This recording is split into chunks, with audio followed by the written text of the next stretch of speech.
Hey, Rex. Adam, do you got a couple minutes, or you gotta go? We're mindful of your time, I've Adam. got a couple minutes for you, Rex, with the flying V guitar in the background. Yeah, Come on. One of my Jackson V's right there. I love that guitar. Oh, it's insane. And by the way, who do we got over your mic? It looks like some action figure standing tall. I collect silly things. My wife indulges this, so of course Christopher Reeve Superman is right here. Oh, and then John Wick. John Wick, outstanding. Love him. And then Roger Moore's James Bond, because I love those old Bond movies. So funny. It's such an interesting. I mean, I'd love to get like 100 or 500 Bond fans together and see like where they go in terms of their favorite Bond. Yeah. For me, it's definitely Roger Moore and Daniel Craig. But yeah, there's so many people who would take such offense. Oh yeah. Well, yeah, mine is I love Daniel Craig, but Roger Moore was my favorite because I grew up with him. But me too. I really liked Timothy Dalton's first one. He was great. Yeah, he was Daniel Craig before Daniel Craig was Daniel Craig. He was really great. He was really great. I think even Pierce Brosnan. And then I got a Shore Trooper from Star Wars, and then Luke Skywalker. Fantastic. You just got to have them. Yeah. Rex. Those are my little inspirational pieces. So, but I wanted to say I really like that you break things down to their core components really well, Adam. Like listening to you talk, I like how you get to the core of something and the essence of it, and really help it blossom and come out.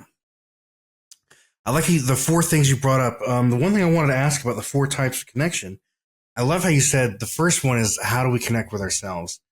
And I feel that's a place where a lot of people fail. For me, it was learning to be emotionally aware, or just knowing like why I was feeling what I was feeling and why I was feeling it. And it took me 30 years to get to that point. Do you find that's common with people?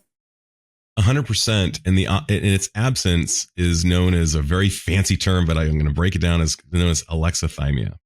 Alexithymia means the absence of lexi, words, thymia, feeling, the inability to articulate our feelings. So if I was to say, like a lot of us guys, we were born actually more emotionally available than our female counterparts, but we were socialized out of it. So if I was to say to you, Rex, like a lot of guys like, yeah, screw emotions. I don't need those.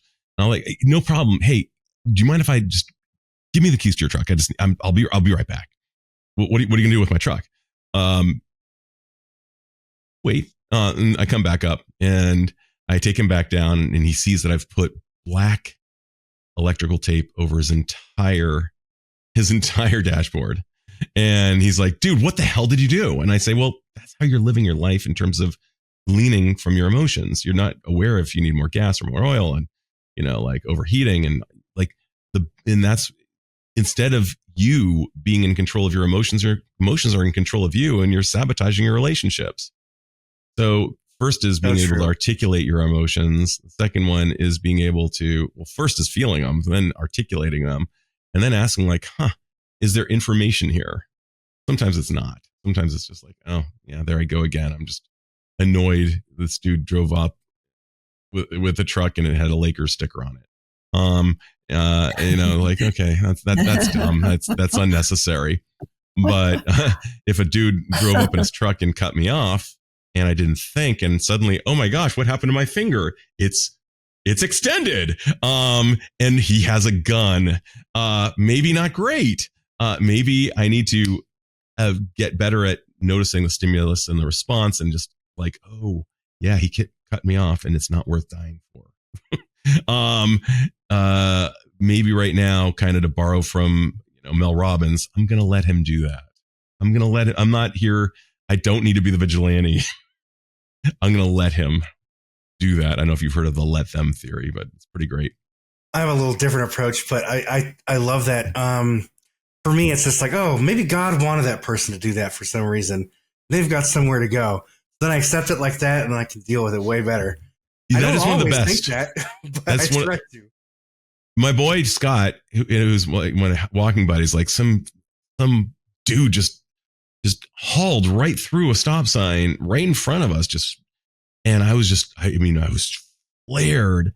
And Scott just looked at me and said, "Wow, that guy must have been in a rush." And I was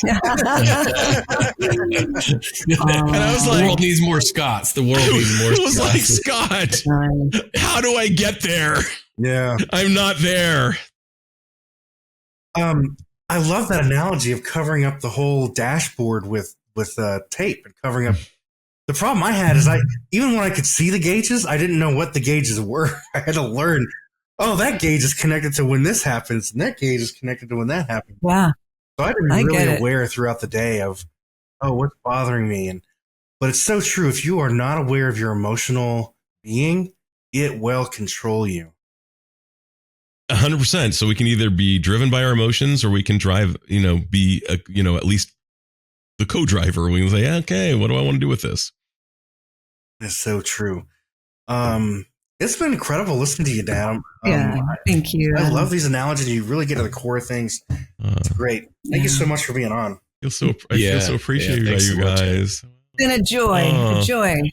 Adam, wish I was down the street from you or down the hallway from you and your wife in private practice. That'd be so We'd fun. be hanging and consulting and learning and having a great old time and walking together. And Yeah. When are we going to see each other again, Adam? That's something we learned from a previous guests. We always need to end it with, when will we see you again? Any time you want me back, I'm back. You're great, Adam. We got to do a James Bond episode where we talk about the different actors. What's so interesting is James Bond himself, and I'm a super James Bond fan, but it came to me, I was talking to a psychopathy expert, and he said, James Bond has very high levels of psychopathy. It's really true. Okay. Yeah. I can see that. It's really true. I mean, the narcissism, the Machiavellianism. Sure. You'd kind of have to, wouldn't you? You do. To have that kind of role. I mean, there'd be no other way. For sure. But I still love me my James Bond. We love him. Yep. Roger Moore. Yep. Roger Moore, baby. He was classy. Yeah. Bless you, Adam. Right back at you. I'll look forward to seeing it when it comes out. Thanks for joining us today. Hey, do us a favor and take a second to subscribe to our podcast and the Utah Marriage Commission YouTube channel at Utah Marriage Commission, where you can watch this and every episode of the show.